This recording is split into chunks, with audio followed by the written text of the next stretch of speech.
সামনে কিন্তু শনির দশা সবার জন্যই অপেক্ষা করবে।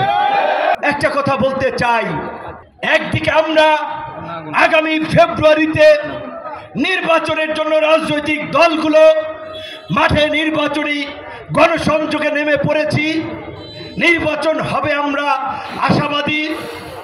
মানুষ ভোট দিয়ে জনপ্রতিনিধি নির্বাচন করবে, মানুষের মধ্যে একটা আগ্রহ উচ্ছ্বাস রয়েছে। আরেক দিকে আবার নির্বাচনের আকাশে কালো মেঘের ঘন ঘটাও কিন্তু আমরা দেখতে পাচ্ছি। কাজেই আজকে গণ অভ্যুত্থানের শক্তিসমূহ বিএনপি যদি সরকারকে দুর্বল করে, জামাত যদি সরকারকে দুর্বল করে, আমরা যদি সবাই মিলে সরকারের একেবারে নগ্ন সমালোচনা না করে সরকারকে নাস্তানাবুদ করি, তাহলে সামনে কিন্তু শনির দশা সবার জন্যই অপেক্ষা করবে।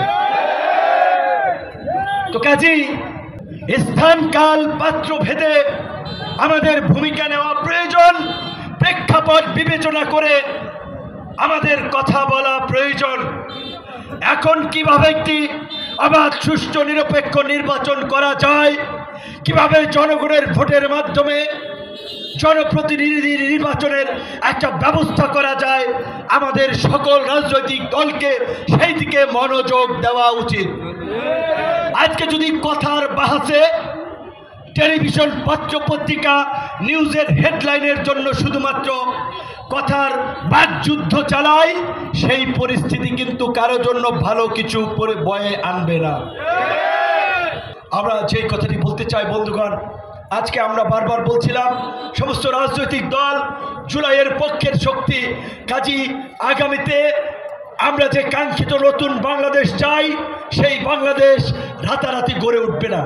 নতুন বাংলাদেশ করতে চাই, মানুষ কিন্তু আমরা পুরানোরাই আছি। কাজে আমাদের এই রাজনৈতিক নেতৃবৃন্দ আমলাতন্ত্রের স্বভাব এবং চরিত্রের পরিবর্তন না হলে নতুন বাংলাদেশ বিনির্মাণ সম্ভব হবে না। সেই জন্য আমরা চাই রাজনৈতিক সমঝোতা এবং রাজনৈতিক ঐক্য এবং সংহতির ভিত্তিতে আগামীতে একটি নির্বাচনের মধ্যে দিয়ে একটি জাতীয় সরকার গঠিত হোক, সেই সরকারে সমস্ত রাজনৈতিক দলের প্রতিনিধি থাকবে এবং সেই জাতীয় সরকার আগামী 5 বছরে বাংলাদেশকে একটি স্থিতিশীল এবং উন্নত রাষ্ট্রে পরিণত করবে। সেই লক্ষ্যে আমরা কাজ করতে চাই। কিন্তু যদি আমাদের মধ্যে রাজনৈতিক বিভাজন থাকে, আমাদের মধ্যে অনৈক্য থাকে, তাহলে ওই পতিত স্বৈরাচারী শক্তি আবার ফিরে আসবে, ফ্যাসিবাদ মাথা চাড়া দেবে। সেই সময় কিন্তু আমরা কেউ নিরাপদ থাকব না। সর্বশেষ একটা কথা বলতে চাই রাজনৈতিক দলের নেতৃবৃন্দের উদ্দেশ্যে, ইনক্লুডিং গণ অধিকার পরিষদ। আওয়ামী লীগের এই চাঁদাবাজি, দুর্নীতি, লুটপাট, দুঃশাসনে মানুষ ক্ষুব্ধ হয়ে, ত্যক্ত হয়ে আওয়ামী লীগের বিরুদ্ধে দাঁড়িয়েছিল। আজকে গণ অভ্যুত্থানের পরেও আমরা যদি মাঠের বক্তৃতা করি, গলাবাজি করি এক, আর কাজে করি আরেক, মানুষ কিন্তু আমাদেরও বিরুদ্ধে দাঁড়াবে।